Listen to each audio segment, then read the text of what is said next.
Yo, what is good, YouTube, and welcome back to another JC2K video. In today's video, we're here to rank all the brand new GOAT and Ignite cards from today's drop from worst to best. I do this video every single Friday, so y'all know what the drill is. Before we hop into the video, if you haven't already, make sure you hit that subscribe button. Help me push towards the 30,000 subscriber mark on the channel. I upload every single day, tons of consistent daily MyTEAM content. Would really appreciate it if y'all do subscribe. Without further ado, let's hop right into it. I have a feeling this one's going to be a little more controversial than normal because I have some interesting opinions on these cards. But the worst card from today's drop is still the free MJ. To be fair, this is the best of all the free cards they've dropped. He does actually have solid badges across the board. Does actually play like a solid MJ. Very, very fast, elite dunker.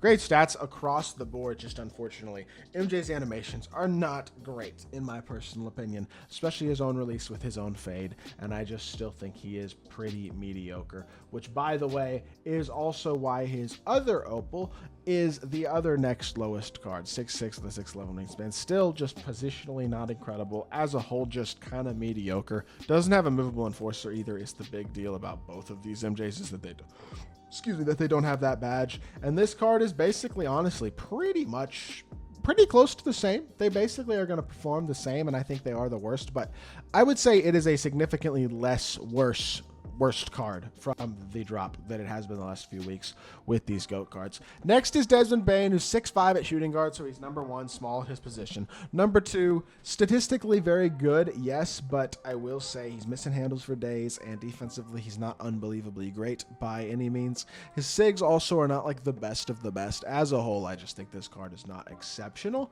I do like his release, and I think he's okay, but I definitely don't think he's special, so Desmond Bain goes next. Then we got Boban Marjanovic, who is 7'4" with a 7'8" wingspan. That's Boban's value, is just that he's a giant. If y'all haven't seen it already, I am dropping a Boban gameplay. It may have already dropped by the time y'all watch this video. I'm not even totally sure the order in which I'm dropping them, but it'll be coming today. This card's very fun.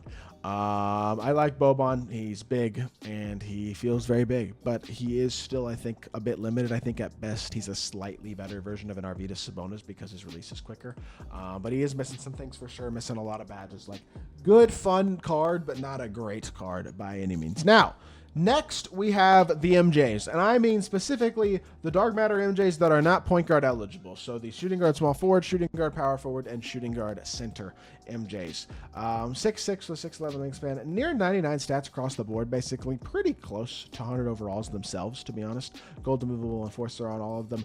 And then these same animations except with Pro 2 Fade. And the Pro 2 Fade does, you see, give this MJ version a few spots over the previous MJ version. But at the same time, I don't think with the way the release is still that this MJ is all that great, and I don't think he deserves to be super duper high on this list or anything.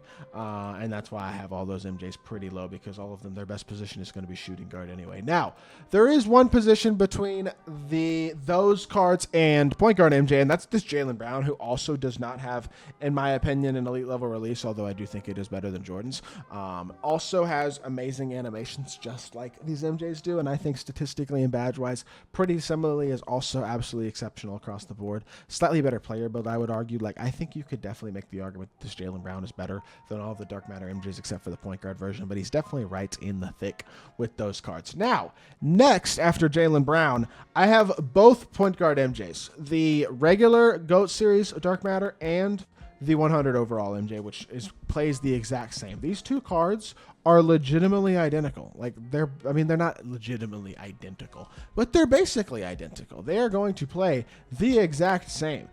Statistically, the plus 70, like, who cares about that, right? None of the stat boosts actually matter when it comes to key, like post hook plus 14. Do I care? Plus 8 strength. Again, I don't really care that much. Rebounding boosts, who cares? There's not a significant difference, right? And there isn't a significant difference, to be fair, between this card and the other ones either, the other Dark Matter MJs. It's just those don't have the positional versatility of being point guard eligible. And I think same exact animations, like, they play the exact same. 100 overall MJ and the Dark Matters are the exact same. And honestly, the only reason I separated them all from each other is because I think Jaylen Brown is right in that same group, and I think the point guard eligibility provides value for both of these versions. But still, not unbelievably great. And honestly, this GOAT drop was just really mediocre, because that's literally every MJ already ranked except for specifically GOAT MJ. Now, next, and this is going to be one of the unpopular opinions in all likelihood, is putting Kobe White over all the MJs pretty much and Jaylen Brown, but Kobe White's a dog. They swooped the crap out of this card. He does everything well, including defend even, and he is not tiny at point guard. 6'5" is not unbelievably big, but not tiny. His release is much better than the MJ release, and his SIGs are really good. This Kobe White card is an elite level card who is one of the best Opal point guards in the game for sure, and it's going to be a really fun, really complete option at the PG spot who's actually got some good size. I legitimately think he's probably better than all of those Dark Matters, as crazy as that is to say. Now, another really good Opal is Herb Jones, and Herb Jones comes right after Kobe White, 6'7" with a 7-foot wingspan. Overall, just really solid card himself. Defensively exceptional, great shooting badges. A little bit limited as a playmaker, but a capable finisher. He does not have the best SIGs in the world, but again, he is one of the best defensive two guards in the game. Has a release that I like, and Kemba escape, LeBron dribble style SIGs that are still pretty solid. This card obviously does not move the way the Dark Matter MJ is. And am I crazy maybe saying that Opal Herb Jones and Opal Kobe White are better than 100 overall MJ? Maybe. I don't care. I'm doing it anyway. Screw those gambling cards anyway. I would rather use Herb Jones and Kobe White, and honestly, I think both the releases are better. So there you go. After Herb Jones and Kobe White, we have the top few cards, starting with Blake, who is very good. 6'9" with a 6'11" wingspan, provides a very good amount of size. He's got a great player build as well at the 3, and I think badge-wise is very complete. No handles for days on Hoff, but that's about the only important Hall of Fame badge that he's really missing, and then statistically, he is very, very, very complete. Very good card across the board. Release is very good. Defensive, or his SIGs are honestly pretty solid as well with Kemba escape, hardened behind the back. Like, very, very solid there as well. As a whole, I do like this Blake Griffin card. I think he's super solid at the 3. Release could still probably be a little better, but I mean, outside of that, he's an awesome, awesome card.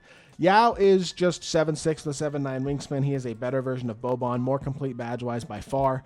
Also faster. Just he is a better Boban. He's 2 inches taller, far more complete badge-wise.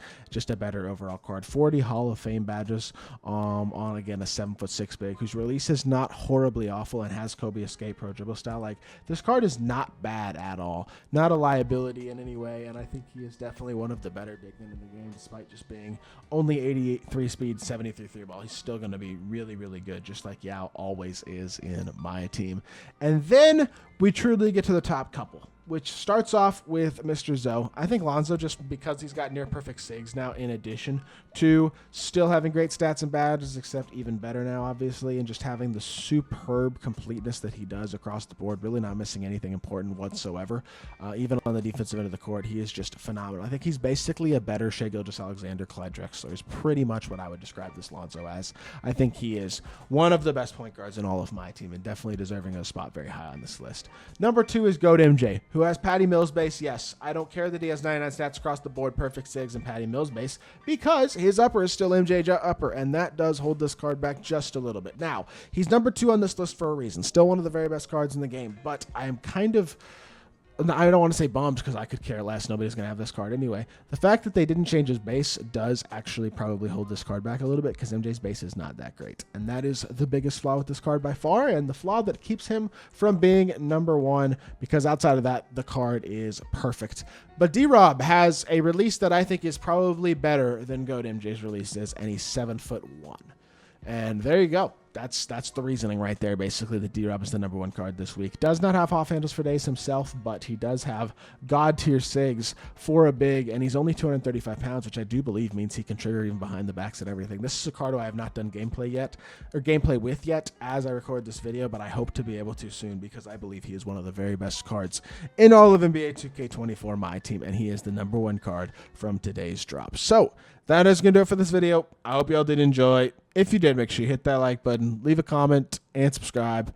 I'll be back with more 2K content very, very soon, and I appreciate y'all. Peace.